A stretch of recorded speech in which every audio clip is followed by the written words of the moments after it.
So there is a mnemonic device to help us remember some key components of Abruptio Placenta, and that is detached.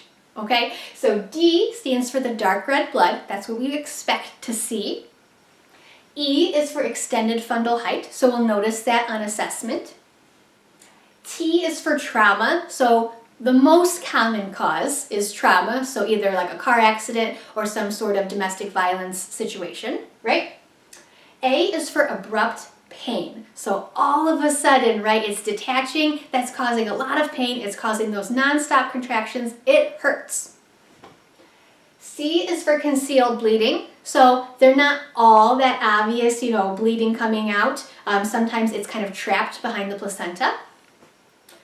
H is for the heart rate of the baby. So when the woman comes to the labor and delivery unit or the clinical or wherever she's coming and she presents with that bleeding and she presents with that pain, the very first thing you want to check is, how's baby doing? Is baby handling this? Usually not so well, right? Usually they don't handle it so well. E is for emotional support, because this is scary, right? This is a big emergency and nobody expects something like this to happen.